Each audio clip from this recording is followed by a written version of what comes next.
dari uh, Mas Gigi tadi, ateisme tidak mampu memahami realitas dengan segala kegagalan sistemiknya dan paradigma hingga teori-teori sainsnya. Oke, itu satu kesimpulan kecil dari beberapa tiga kritikan yang disampaikan, kritik atas ateisme. Oke, selanjutnya kita akan berdiskusi bersama, tanya jawab untuk materi yang sudah disampaikan oleh Dr. Gigi tadi. Oke, yang sudah tanda tangan ada Omnivora. Halo, selamat malam, Omnivora. Selamat malam. Ya, terima kasih. Silakan. Sebenarnya, ya terima kasih ya. Nama saya sebenarnya lengkapnya kritisi tanda tanya Omnivora, itu yang saya pakai. Oh ya, ya. Kritisi tanda tanya Omnivora. Masa namanya Omnivora, Mas? Bukan toh? Ya, makanya saya kritisi. Makanya saya bingung tadi, saya mau panggil nama ya, apa? baik, Karol. Perkenalkan saya Karol. Oke, oh, silakan. Mas Karol, ya. Nah, begini ya, ateisme cukup terhapus dengan hukum kausalitas dan muncul pula agnostik. Tapi agnostik bakal menerima keteraturan yang dikembangkan atau diatur oleh desainer ilahi, walau tak mampu menjelaskan sang desainer ilahi itu. Di antara sekian banyak kekacauan yang tak terhindarkan, agnostik bisa menerima salah satu maksud desainer ilahi, yakni di balik ketak terhinggaan awal-awal, ada salah satu yang menjadi awal dan ada suatu kehendak yang baik demi keteraturan. Desainer ilahi itu mendasari moralitas. Moralitas pun berkembang sama halnya dengan adanya teori semesta ini mengembang. Nah, itu pendapat saya. Terima kasih. Sehingga gimana, Mas? Maksudnya bagaimana pendapatnya tentang agnostik itu ya? Posisinya itu gitu, Mas? Mas Karol. Ya, boleh juga. Oke. Karena agnostik bagi saya lebih logis daripada ateisme. Oke. Ya, dengan hukum kausalitas, agnostik itu terhapuskan. Oke. Bagaimana pendapatnya tentang agnostik? Kalau saya pribadi juga menolak, Mas ya, menolak ateis maupun agnostik.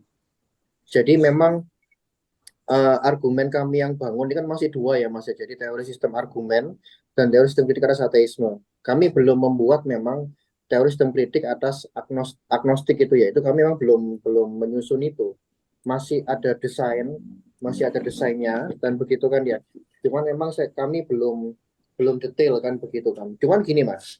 Dari teori sistem argumen yang kami bangun kan begitu kan ya, dan juga dari teori sistem kritik yang kami bangun juga, ini sebenarnya juga memiliki efek kepada agnostik. Efeknya apa? Karena gini, Mas, agnostik itu salah satu definisinya adalah dia itu dikatakan bertuhan juga tidak, karena dia ragu-ragu. Dikatakan mereka menolak adanya Tuhan juga mereka tidak mau, karena mereka tidak ada bukti, kan begitu ya. Kalau saya begini, langkah saya adalah memastikan adanya Tuhan terlebih dahulu, lalu mengkritik ateisme secara sistemik tadi ya, Mas ya. Maka ada posisi yang jelas nanti. Oh, teisme itu lebih baik daripada ateisme, kan begitu. Secara implisit, ini juga saya tulis di disertasi saya, itu akan bisa melemahkan agnostik secara implisit, Mas ya. Karena apa? Agnostik menyatakan tidak ada argumen yang kuat tentang adanya Tuhan, dan tidak ada argumen yang kuat tentang tidak adanya Tuhan. Sama-sama kuat, katanya demikian. Salah satu argumennya begitu, salah satunya ya. Kan begitu kan ya. Sehingga kalau saya pribadi, apa namanya, juga menolak agnostikme, minimal bagaimana dia itu ketika tidak bisa menghindari keruntuhan ateisme, kan demikian, Mas, kalau saya demikian. Lah bagaimana agnostik itu ketika dia memahami ketidakhinggaan? Saat seorang agnostik percaya pada ketidakhinggaan, maka dia cenderung pada ateis, Mas. Cenderung ya. Cenderung ke situ. Agnostik jika konsisten, maka dia tidak akan pernah tahu alam terhingga atau tak terhingga. Ya kita nggak tahu. Kalau emang konsisten, Mas ya, kan begitu. Tapi di satu sisi, dia juga akan bisa terbawa pada teis. Kok ini semua teratur ya? Nggak mungkin ini kebetulan. Mungkin adanya Tuhan. Artinya dia, ya mohon maaf, dalam keadaan kebingungan akhirnya. Tidak, dalam keadaan kejelasan posisi yang itu kokoh, Mas. Efek samping negatifnya di situ nanti. Kan begitu. kritiknya begini, lalu bagaimana dia bisa menjelaskan alam secara sistemik kalau dia berada di tengah, kan begitu kan? Alam terhingga atau tak terhingga? Oh, tak hingga, maka dia sudah jatuh ke ateis, misalkan demikian. Oh, terhingga aja deh, ya dia kan cenderung ke ateis, katakanlah demikian. Apakah ada kekacauan? Nah, itu akan menyulitkan mereka sendiri, kan begitu kan ya? Apa kontradisinya juga semakin semakin memuncak? Menurut saya demikian, Mas Carol, pendapat tentang agnostik, Mas. Ya, oke, baik. Terima kasih. Terima kasih, Mas. Jadi Mohon maaf kalau kurang. saya simpulkan untuk memperteguh pikiran saya. Ini lebih ke yang saya maksudkan dalam hati. Mungkin saya tadi lebih ke teis. Terima kasih. Iya, siap, siap, siap. Oke, Oke, terima kasih Mas Karol untuk pertanyaannya. Yang berikut kita ke Mas Akmal Maulana. Silakan Mas. Ya, baik. Mas Baik, Akmal. terima kasih. Terima kasih banyak Mas Dr. Gigi atas penyampaiannya. Saya izin bertanya, bagaimana Mas Akmal. argumen Mas Dr. Gigi ini menghadapi masalah superposisi gitu, Mas.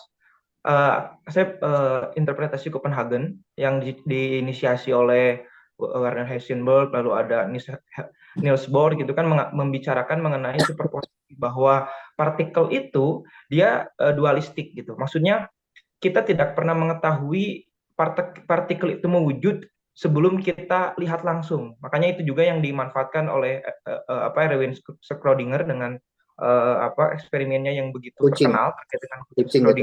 Schrödinger. Kucing Schrödinger itu kita tidak pernah tahu gitu bahwa kucing itu dalam keadaan mati atau hidup sebelum kita buka gitu, sederhananya seperti itu.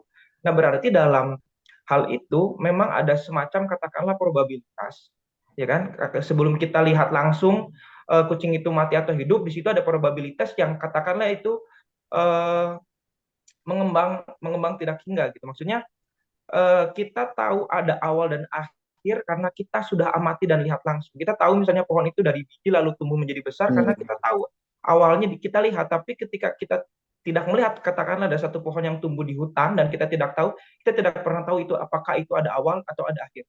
Sama pula seperti kita misalnya berbicara mengenai Tuhan, kita tidak bisa memastikan awalnya di mana dan akhirnya di mana. Sehingga mungkin itulah logika yang digunakan oleh multiverse. Nah, jadi sederhananya pertanyaan logika yang digunakan untuk dari infinite regress gitu ya, dari tidak hinggaan. Mohon maaf. Jadi sederhananya pertanyaan saya, bagaimana argumen pasti ini menghadapi problem superposisi dan problem ketidakpastian. Mungkin itu saja. Terima kasih. Terima kasih, Mas Akmal, teman disitasi nih ya. Sudah akrab sekali dengan beliau. Oke, saya izin menjawab. Mekanika kuantum itu memang fisika yang sangat weird ya, sangat-sangat tidak sama dengan relativitas umum. Fisika itu kan besarannya dibagi dua macam, gitu rekan-rekan, Mas Akmal.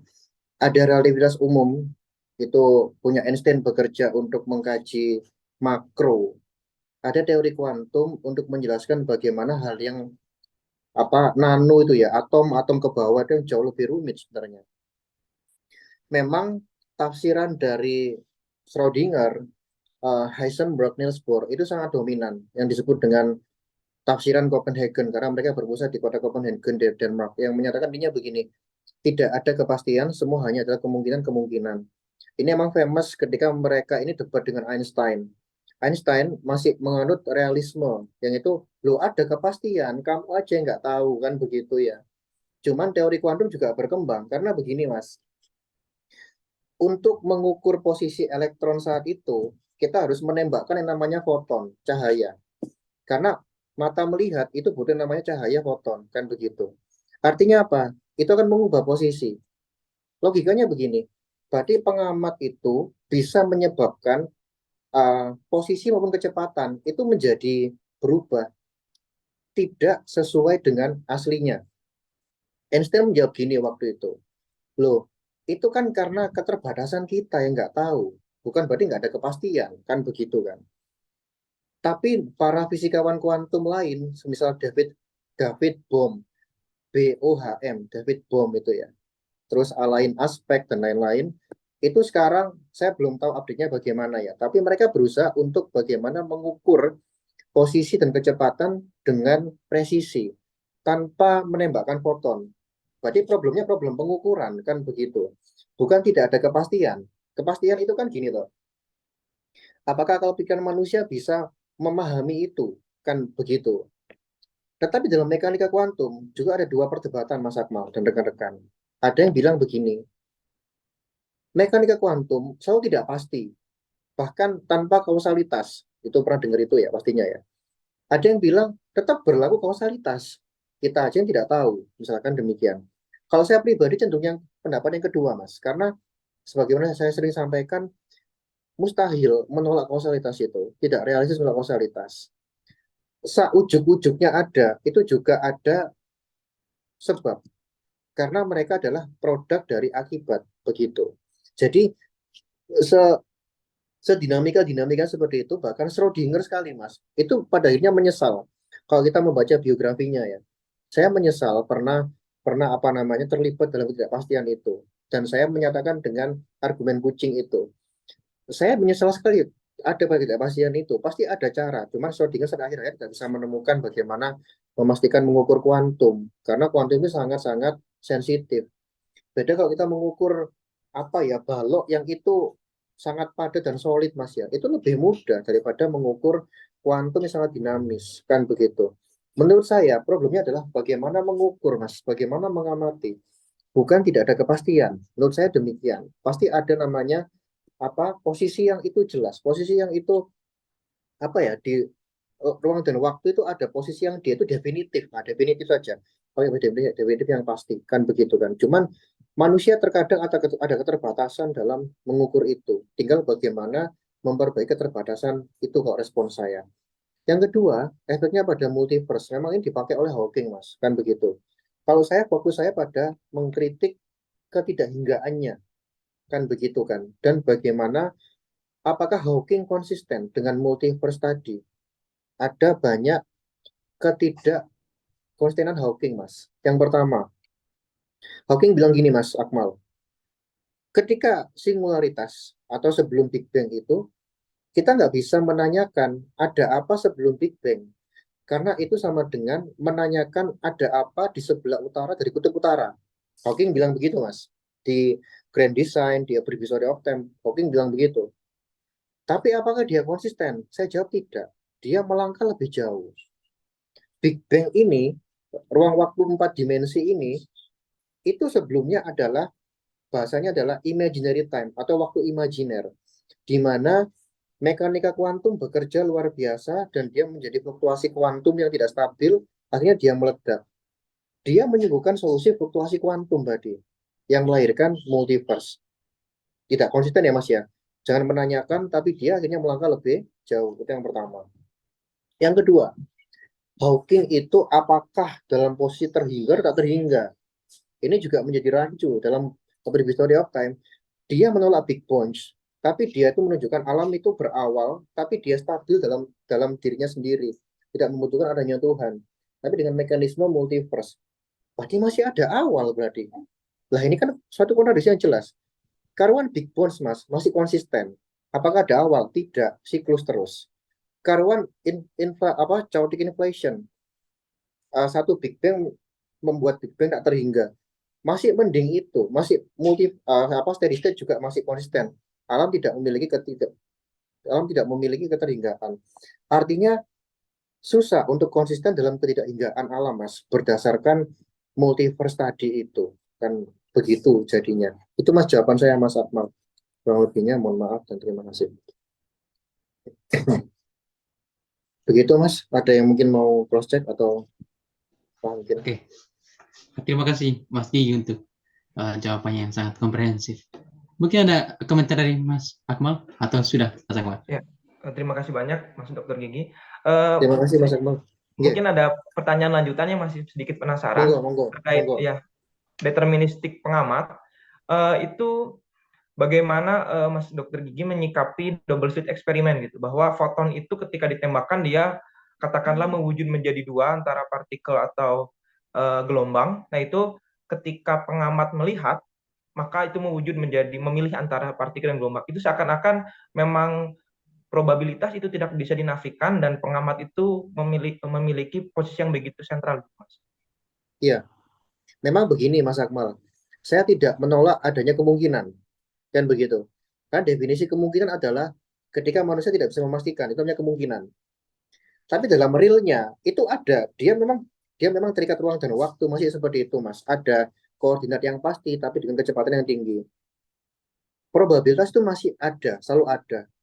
Ada keadaan manusia tidak bisa memprediksi 100%, itu bisa, Mas. Misalkan gini, manusia ditanya, kapan kiamat? Paling banter ilmuwan bilang, oh kira-kira, mesti kira-kira, Mas. Kira-kira 1 triliun dari sekarang itu akan terjadi penurunan energi yang luar biasa besar, lubang hitam semua menguap, entropi itu semakin meningkat, bintang mati, ya begitulah. Jadi ada banyak variabel yang itu banyak dihitung, akhirnya dia hanya bisa memprediksi. Dia bisa memastikan alam itu berakhir, tapi nggak bisa memastikan kapan waktunya. Memang ada keterbatasan di situ. Ada yang mungkin aja tiba-tiba lebih cepat misalkan. Itu sangat bisa jadi, Mas. Termasuk dalam double slit eksperimen ya. Memang itu kan salah satu sifat dualitas dari kuantum. Dia bisa berbentuk partikel maupun dia bisa berbentuk inferensial ya Mas ya. Apa gelombang begitu ya. Itu kan cahaya itu kan juga demikian, dia foton kan begitu kan ya. Bagaimana menyikapi hal itu? Lagi-lagi Mas, ketika pengamat itu masih menggunakan cara menembakkan foton, maka dia nggak akan bisa tahu posisi yang tepat. Kalau saya ditanyakan, bagaimana cara yang tepat? Saya pribadi nggak paham akan hal itu ya, karena itu sangat fisika banget, sangat saintifik banget. Cuman pandangan saya dalam hal ini tuh cenderung sama dengan Einstein, Mas, dalam hal ini tuh. Jadi kalau menurut Bohr kan, bulan itu tidak ada jika manusia tidak melihat bulan. Tapi kalau menurut Einstein, bulan tetap ada, walaupun manusia nggak melihat bulan, tetap ada. Itu kan begitu. Tapi cara pandang kita melihat bulan mempengaruhi bagaimana bulan itu terhadap persepsi kita. Betul. Tugas kita itu bagaimana seobjektif mungkin dan tidak apa ya, apa ya, mengganggu apa namanya gelombang tadi dengan gelombang foton lain sehingga dia bisa merubah kecepatan maupun posisi. Tapi jujur susah juga Mas ya. Itu karena dia tidak solid kan begitu kan ya. Nah itu begitu Mas jadinya. Itu Mas dari saya. Baik Mas Dr. Gigi, terima kasih banyak. Terima kasih Mas Akmal. Oke, terima kasih Lanjut. Mas Akmal. Selanjutnya Dokter Gigi ada Dokter Saka. Halo Oh Pak Dokter. iya. Oh Pak Saka, silakan Pak. Ya, selamat malam Dr. Gigi, selamat malam Pak Selamat malam. Mario. Ketemu lagi Pak Saka. Ya, terima Ya kasih. Pak. Ya, Dr. Gigi, saya masih ingat kira-kira tahun 2016 ya, ada kuliah yang disampaikan oleh Hitoshi Murayama, profesor. Beliau sekarang menjabat sebagai guru besar fisika di UC Berkeley dan juga sebagai direktur dari Kavli Institute untuk Matematik dan Fisika Universe di Tokyo. Jadi 2 jabatan yang kalau menurut saya membuktikan bahwa ini orang pintar, ya kan? Tentu penguasaan matematiknya, fisikanya luar biasa. Kalau tidak akan dia bisa memegang jabatan ini di tempat yang sangat bergengsi, ya, di 2 tempat yang sangat bergengsi, di 2 kutub peneliti-peneliti dan ahli fisika teoritis yang hebat sekali. Itu ke satu. Yang dibicarakan adalah mengenai the quantum universe. Dan kebetulan yang beliau sampaikan itu pada BSA Distinguished Lecture, yaitu yang sangat terkenal sekali namanya British Science Association. Ya, jadi itu pertama. Kemudian yang kedua, pada tanggal 26 Juli 2023 baru saja 2 guru besar berbicara, yaitu satu Profesor Melissa Mather dari University of Nottingham dan satu lagi adalah Profesor Peter Coveney dari UCL, University College London, untuk bidang yang kurang lebih masih berhubungan dengan kuantum, mekanika kuantum. Judulnya adalah A Critical Technology for a Critical Time. Itu yang suatu critical conversation menurut mereka itu. Ya, jadi dibahaslah segala macam aspek mengenai hal ihwal perkembangan ilmu fisika kuantum, mekanika kuantum yang sangat mutakhir, malahan lebih mutakhir daripada apa yang sudah dibuktikan oleh ketiga ahli fisika pada saat menerima penghargaan Nobel 2022 untuk fisika kuantum. Nah, dari kedua pendapat itu, atau kedua kuliah itu, saya berpikir, nah ini saya butuh pencerahan Dr. Gigi, dan juga mungkin pencerahan Pater, karena Pater kan juga banyak berkecimpung di dalam bidang teologi ini, ya kan? Saling ngisi mengisi lah, ya, tentu pusatnya di Dr. Gigi. Semuanya ini yang kita diskusikan itu masih jauh dari apa yang bisa kita buktikan sebenarnya. Kalau menurut pendapat saya pribadi, tapi tolong pencerahan dari Dr. Gigi. Karena kenapa? Sederhananya, sampai dengan hari ini kita belum bisa membuktikan adanya instrumen atau peralatan untuk mengukur waktu Planck. Yang besarannya saya kira Dr. Gigi tahu persis ya, 5,39106 kali 32 kali 10 minus 44 detik, ada di Google dan lain sebagainya. Ya, kemudian belum bisa mempunyai eksperimen untuk menentukan panjang Planck. Yang besarannya adalah 1,616,199,97. Ini saya lihat lagi di Google karena saya juga nggak bisa hafal ya toh. 10 pangkat min 35 ya Pak ya. Minus 35 meter. Ya, belum bisa, belum ada peralatan sampai segitu canggihnya. Ya, memang perlahan-lahan para ahli atau manusia secara merayap, ini dalam tanda petik merayap ya, Dr. Gigi, berusaha untuk mencapai hal itu, terlebih-lebih dengan perkembangan komputer kuantum akhir-akhir ini. Ya, yang ya saya nggak tahu persis lah kapan dia bisa hadir di depan kita ya, kecuali di laboratorium ya toh.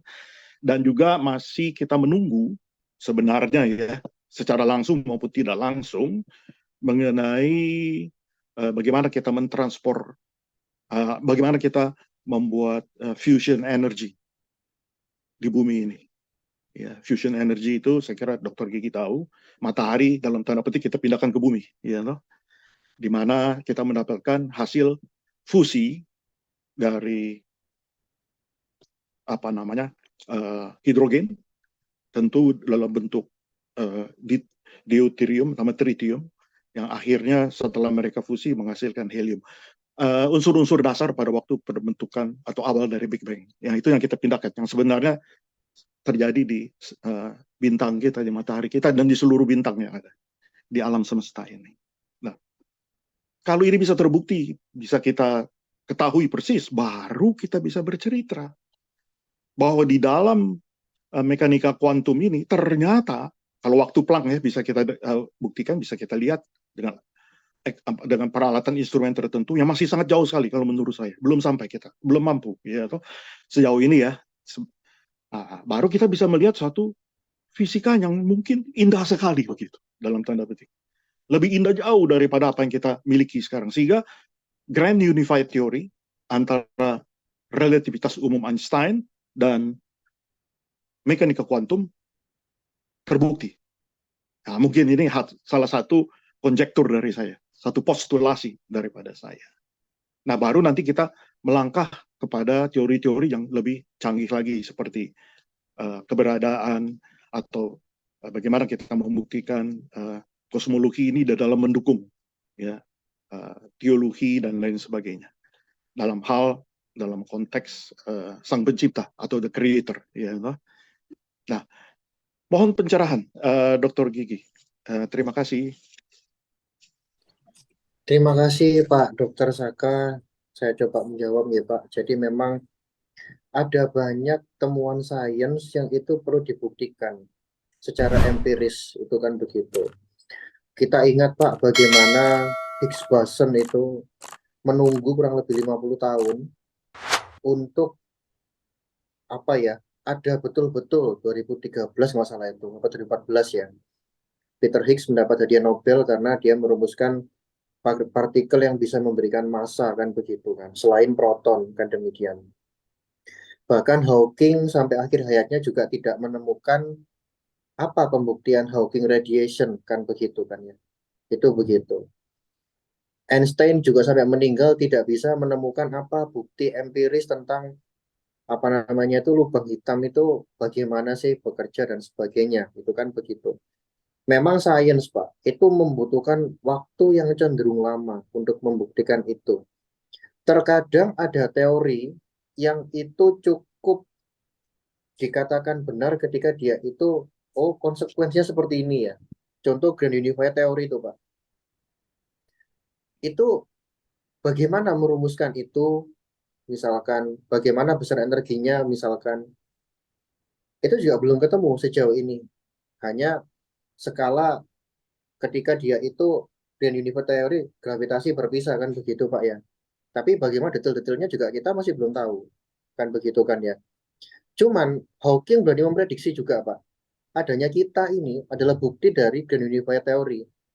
Karena saat itu ada lebih banyak massa material daripada antimaterial. Kan demikian. Jadi ada yang namanya istilah itu apa ya, asimetri baryon itu ya Pak ya. Yang itu menunjukkan bariogenesis itu jumlah antimaterial dan material itu tidaklah sama karena lebih menangan material.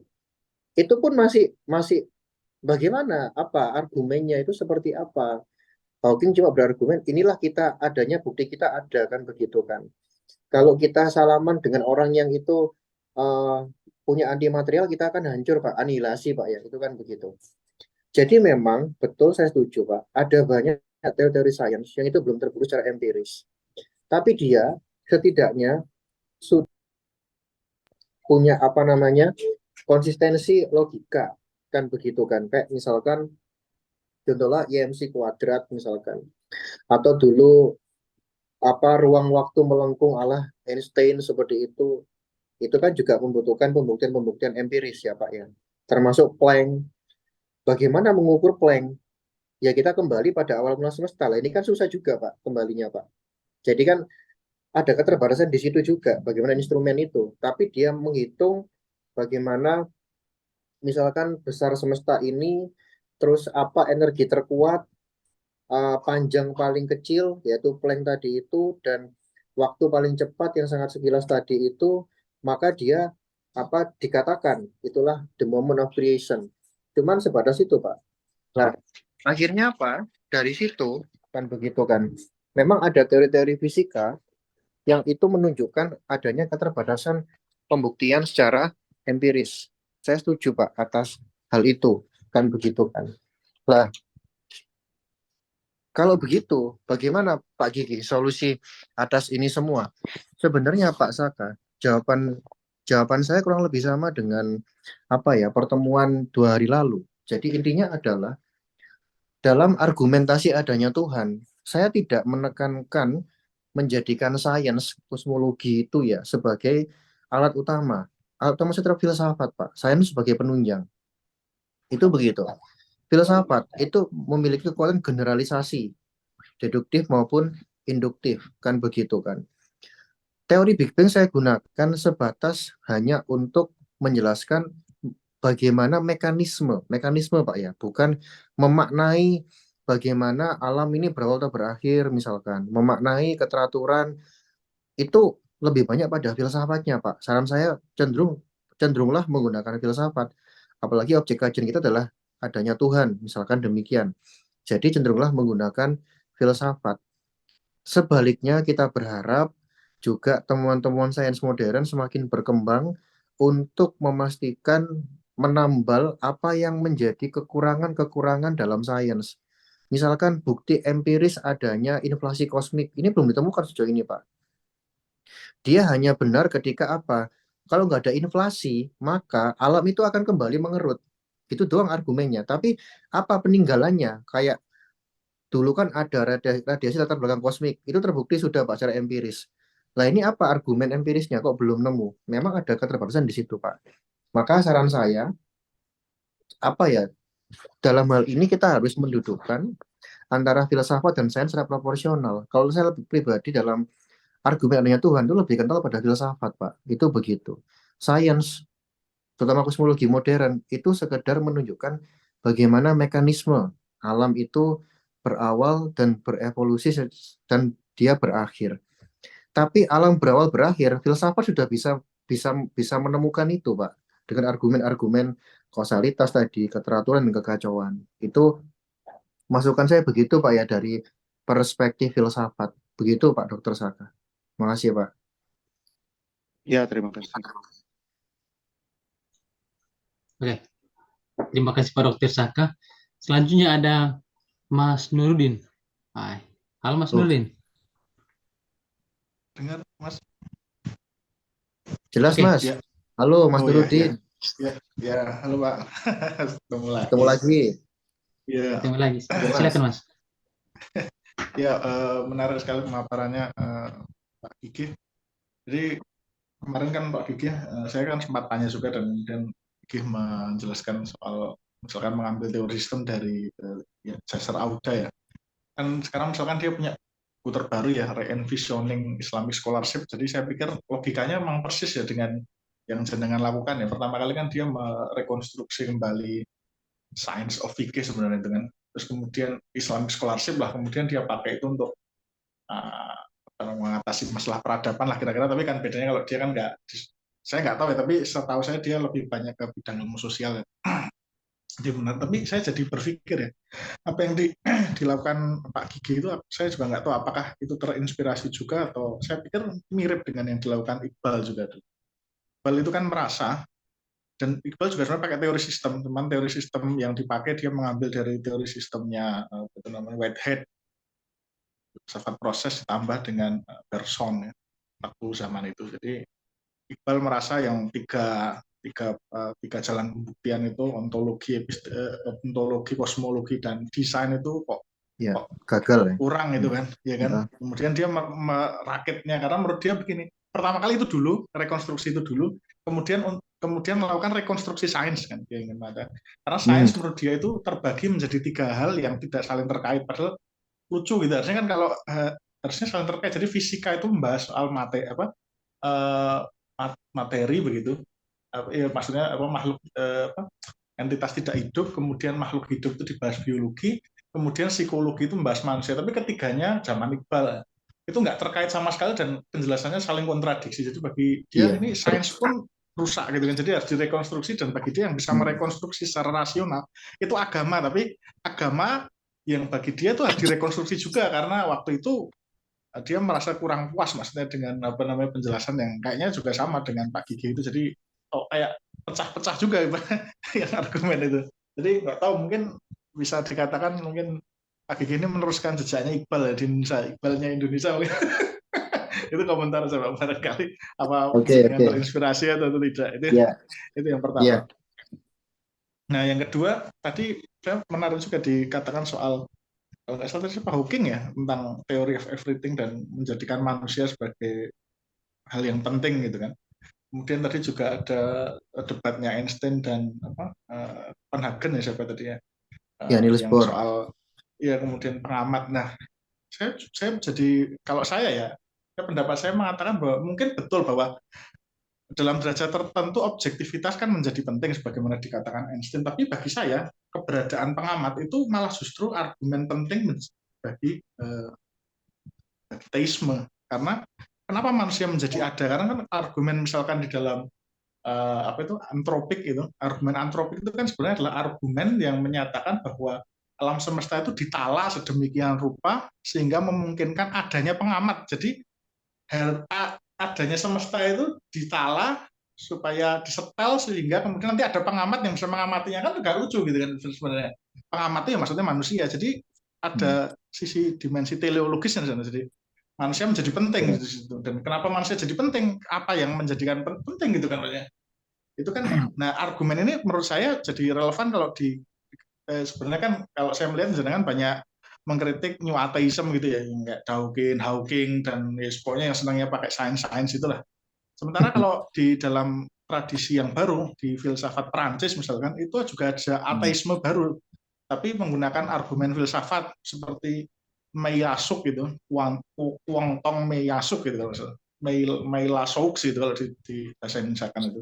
Kemudian ada juga Nancy, siapa namanya, Jean-Luc Nancy kalau nggak salah, Alang Badiou, kemudian dan lain-lain, itu berusaha untuk mengenyahkan pengamat tadi. Menurut mereka nggak penting, mereka harus bisa mengenyahkan manusia itu nggak ada spesialnya, kira-kira nggak ada, manusia juga nggak penting. Ya bagi saya setuju juga dengan pendapat jenengan bahwa betul adanya manusia itu tidak ada manusia, realitas ini kan tetap ada gitu, maksudnya tidak kemudian hilang seperti idealisme, tapi adanya manusia sendiri itu penting. Iya. Jadi kalau mereka ingin menghilangkan itu manusia itu kira-kira nggak penting lah gitu. Karena kalau ada manusia itu berarti nanti lama-lama Tuhan juga harus ada gitu. Karena ini kenapa manusia jadi penting? Itu menarik. Jadi mungkin kalau saya nggak tahu ya, barangkali teori sistemnya bisa dipakai untuk mengkritik apa itu filsafat Perancis tadi yang new atheism-nya, yang di Indonesia lagi marak juga itu, yang Meillasuk.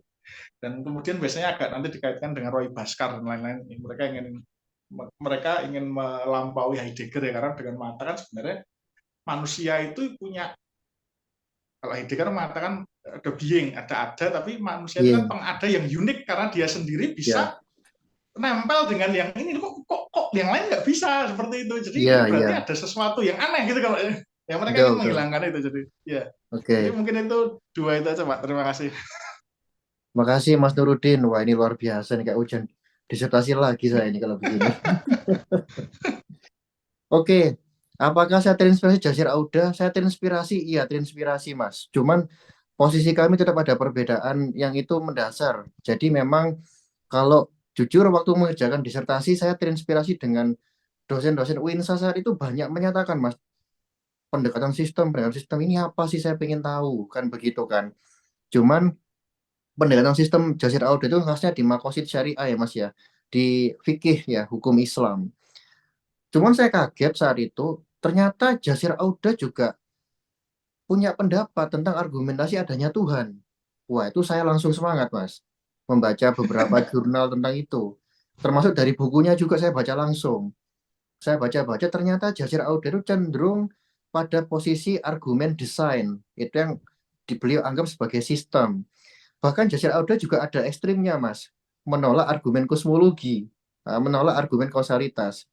Menurut hemat kami, ini juga apa ya, rekonstruksi yang setengah hati ya. Karena kalau dalam teori sistem yang kami bangun, kausalitas itu luar biasa penting. Dia lebih dasar daripada keteraturan yang saya sampaikan Mas Nurudin tadi.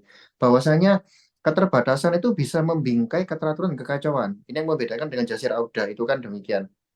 Cuman saya respect sekali dengan Jasir itu karena dia bisa melangkah di dua kaki yang itu bidangnya berbeda dan konsisten menerapkan sistem tadi itu ya, kan demikian, karena dia ingin menarik sistem itu dalam rumpun sains, ditarik pada ke hukum Islam dan dia aplikasikan dalam bentuk filsafat ketuhanan. Cuman kembali lagi Jasir juga mengalami kontradiksi yang sama sebagaimana Ibnu Rus, Isaac Newton dan lain-lain. Bedanya Isaac Newton maupun Ibnu Rus masih punya pandangan tentang alam tak terhingga, gerak abadi.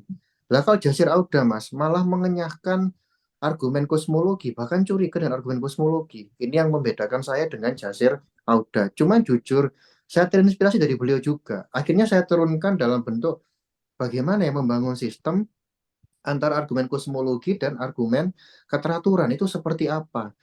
Lebih dari itu, dua argumen ini punya kelemahan-kelemahan yang fondasional. Saya dekonstruksi mereka itu, lalu saya rekonstruksi. Loh, sama dengan Iqbal dong. Lah, memang ada kesamaan, ada perbedaan, Mas, tapi cenderung berbeda. Saya sedang menulis, Mas, untuk IPCIS UINSA ini. Itu bulan Oktober ini IPCIS. Jadi, kajian studi Islam interdisipliner. Oktober tanggal 18 nggak salah itu, saya sedang menulis, kebetulan Mas, saya mengkritik Iqbal, kan begitu. Jadi Iqbal itu menurut hemat kami juga dia itu kuliah di Eropa tuh Mas, Jerman, Inggris, tapi dia tidak terpengaruh sama sekali dengan tradisi ilmiah dalam argumen adanya Tuhan. Dia cenderung menggunakan pendekatan yang bersifat sufistik, kan begitu. Apa sih si Iqbal ini? Dan dia mendekonstruksi semua argumen adanya Tuhan, kosmologi, ya nggak semua juga sih. Kosmologi dia bantah Mas, tapi dia fokus di Aristoteles, di argumen apa perubahan dan gerak abadinya itu. Dia mengkritik argumen keteraturan alam, dia mengkritik ontologi tadi Mas Nurdin juga menyampaikan. Cuman yang saya menjadi hal berbeda adalah Iqbal setelah mendekonstruksi itu tidak merekonstruksi argumen itu Mas. Tapi dia menggunakan argumen kayak pengalaman spiritual itu kan demikian, lebih ke situ ya Mas ya. Jadi Iqbal sendiri masih menyisakan satu masalah besar yaitu pertanyaan bagaimana asal usul alam itu belum kejawab dalam sistemnya Iqbal, kan begitu. Jadi kalau saya jadi Iqbal Mas, saya akan dekonstruksi argumen itu lalu saya rekonstruksi menjadi teori sistem yang saya kaji sekarang misalkan demikian. Itu pun Mas, tidak semua argumen Iqbal itu relevan. Contoh, dia mengkritik teleologi, keteraturan alam desain. Dia menyatakan begini, keteraturan alam itu sama dengan paradigma takdir jabariyah, yang itu fatalistik. Lah ini kan nggak ada hubungannya.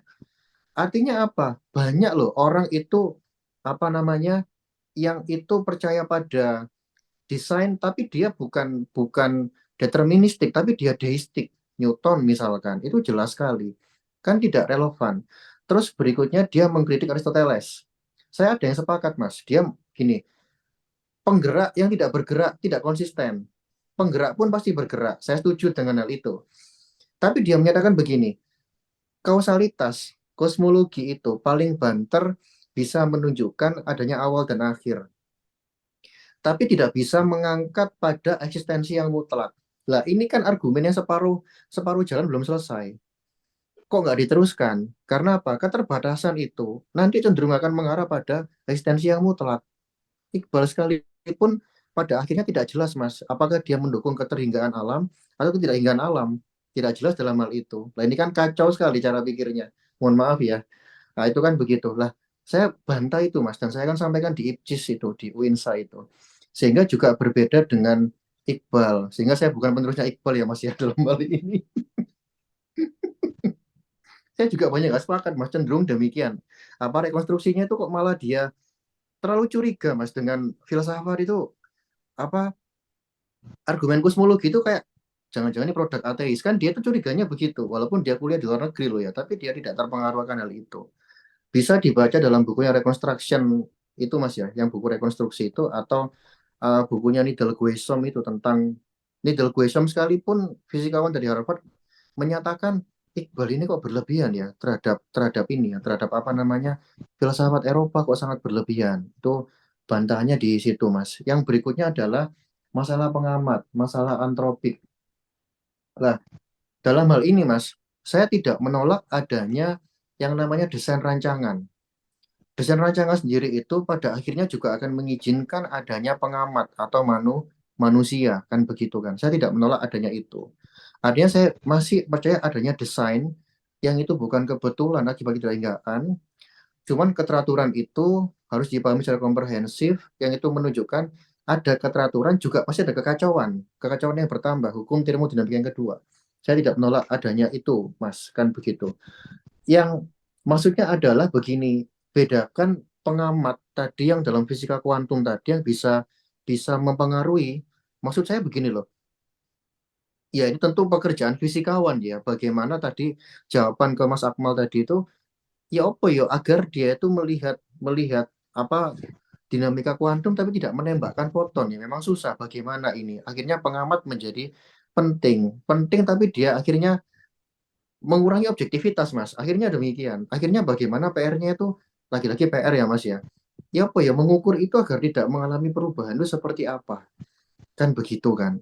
Nanti pada akhirnya Mas, saya pribadi itu walaupun ini tidak jadi concern saya percaya Mas. manusia itu punya posisi yang sangat spesial di bumi ini. Kalau dalam Al-Quran itu kan manusia itu adalah khalifah fil ard ya Mas ya. Manusia adalah wakilnya Allah Subhanahu wa taala di bumi. Ada hal yang spesial. Ini nanti sambungan Mas, apa ke kajian Tuhan, manusia dan alam. Adanya keterbatasan, adanya keteraturan. Ini sebagai basic manusia untuk membangun bumi. Dalam Al-Quran, surat Ar-Rahman 1-10 menyatakan Allah menciptakan apapun dengan mizan, dengan timbangan-timbangan keteraturan. Ini sebagai pijakan nih, ayo dibangun. Kalau ateisme kan kebalikannya Mas ya. Tak terbatas, semua serba kebetulan, nggak ada desain, wis pokoknya bahkan menggerus kemanusiaan itu sendiri kan begitu. Karena di multiverse itu Mas, saya nih Mas Nuruddin juga itu punya kembaran Mas. Di multiverse yang enggak, yang jauhnya tak terhingga itu punya kembaran. Jadi tidak ada spesial dalam diri manusia. Nah, saya menolak itu juga kan begitu kan ya. Itu begitu. Begitu Mas Mas Nuruddin jawaban saya. Ya, menarik sekali Mas. Kalau bisa mungkin itu bisa di-share Mas ya, konferensi di mana itu tadi tentang Ipcis tadi. Ya. Ipcis Tadi maksud saya Winsa, iya Mas. sebenarnya Oktober itu maksud ya. saya tadi bukan berarti idenya sama dengan Iqbal, tapi maksudnya prinsip yang besarnya itu bagi saya sih sama aja maksudnya. Tapi kalau tentu argumennya beda. Dan memang menurut saya Iqbal banyak dipengaruhi waktu itu ya, karena filsafat proses ya, karena waktu itu Whitehead memang menginginkan filsafat sistem. Jadi kenapa tadi argumennya tadi seperti Jabariyah, karena dia mengikuti Bergson. Jadi Bergson itu kritik. Iya, Bergson. Bergson itu mengatakan loh teleologi itu kayak kayak pembalian dari, jadi ibaratnya yang masa depan sudah ditaruh di sana, kita cuma akan mengikuti situ gitu. Kayak wayang jadi gitu. Itu persis bukan, padahal sebenarnya kalau yang tadi jenengan maksudkan kan bukan begitu. Itu kan soal, bukan soal kebebasan manusia dan lain-lain. Itu kan soal misalkan dari misalkan Big Bang tiba-tiba jadi ada bumi, ya nggak mungkin kan, itu ada prosesnya, tapi prosesnya pasti sampai ke situ gitu. Betul. Dalam bahasanya betul. itu Indiana Jones yang baru itu siapa itu? Iya. Dial of Destiny itu ya, Dial of Destiny akan nyalur ke situ terus, itu nggak mungkin ke tempat lain. Menarik Mas, nanti saya tunggu yang kritiknya tadi. Iqbal banyak dikritik juga, tapi maksudnya ya, untuk sebagai tanda kutip sebagai orang yang menginisiasi rekonstruksi dan kemudian ingin bangun sistem ya mungkin dia salah satu yang pelopornya ya. Mas. Mungkin itu aja Mas. Terima kasih. Ya, itu nanti saya kaji dengan teori sistem saya Mas. Saya compare nanti itu, saya nilai nanti itu kan begitu di Ipcis. Nanti saya share Mas kalau udah conference-nya itu kan begitu. Makasih Mas. Sip. Ya, terima kasih. Terima kasih Mas. Mencoba memecahkan persoalan bantahan ateisme yang sistemik ya. Mudah-mudahan ini jadi amal jariah jenengan sampai di akhirat ya. Nah, yang kedua, ini ada yang mau saya tanyakan. Alhamdulillah saya kemarin mendapatkan respon positif ya dengan Mas Gigi mau membongkar tentang agnotisme. Nah, mungkin barangkali pertanyaan saya ini juga nanti bisa dibongkar lagi.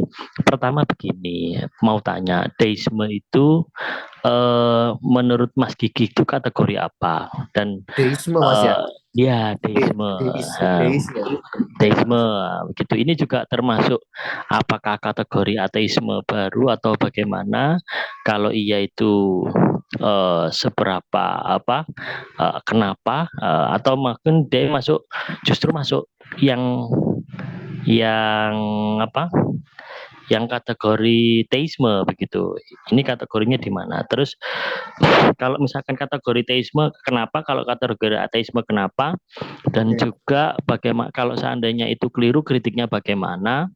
Nah, seandainya ini tidak bisa dipecahkan sekarang ya mungkin nanti bisa menjadi pertemuan selanjutnya, mungkin barangkali yang bisa mudah-mudahan menjadi pemecahan yang sistemik juga terhadap orang, karena memang variasi ateisme ini kan sekarang sudah mulai sangat banyak begitu ya, berkembang begitu loh. Mudah-mudahan ini juga menjadi amal jariah kalau seandainya dipecahkan sama jenengan begitu ya.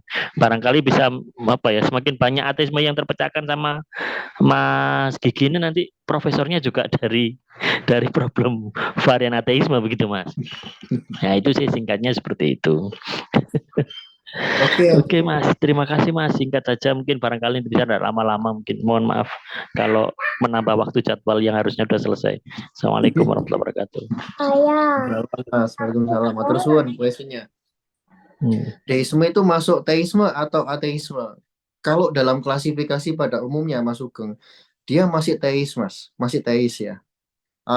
Atau bahkan dibedakan. Jadi orang bertuhan itu, mohon maaf, bahasa saya agak itu ya. Jadi iman pada Tuhan itu nanti ada perbedaan juga Mas.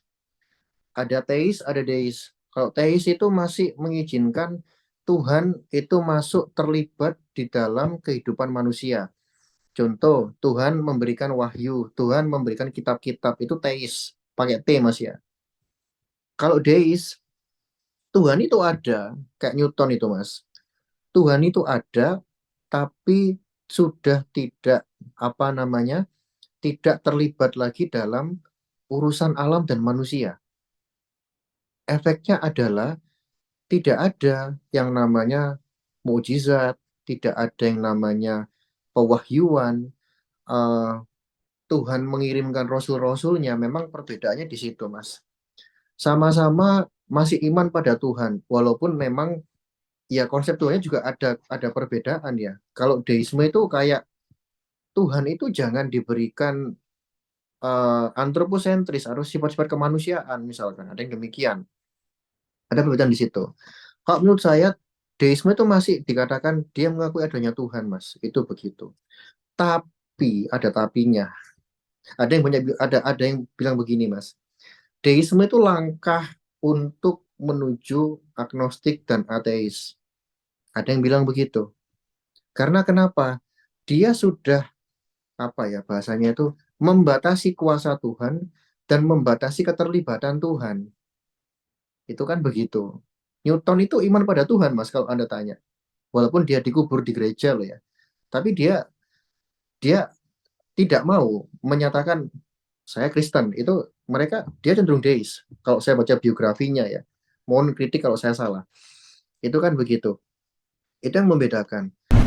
Ini bisa nggak sih mengarah pada ateisme? Saya bilang bisa banget. Itu begitu. Karena apa? Dia sudah membatasi keterlibatan dan kekuasaan Tuhan. Kan begitu kan ya. Jadi bagi orang deis, nggak ada keajaiban. Itu nggak ada, Mas. Mukjizat itu nggak ada. Kan begitu kan ya. Jadi apakah bisa mengarah pada ateisme? Tentu bisa saja. Pertama keterlibatannya dia tolak. Lama-lama eksistensinya, Mas, juga bisa juga. Kan begitu kan. Kok semua serba materi ya? Oh, maka materi bisa mandiri. Ya udah nggak butuh peran Tuhan. Lama-lama nggak butuh adanya Tuhan. Bisa juga begitu, Mas. Namanya pemikiran manusia itu juga bisa berubah. Ada yang dari teis, agnostik, ateis itu juga bisa, Mas. Ada yang aku kok ragu ya, Tuhan itu ada apa tidak ya? Kan begitu ya. Tapi ini semua serba materi, kan begitu kan ya. Semua kok bisa dijelaskan secara positivistik. Ya sudah, saya cenderung tidak deh, atau ragu-ragu deh. Lah itu juga bisa mengarah ke sana, itu juga bisa banget. Kan begitu, Mas. Itu begitu. Oke, terima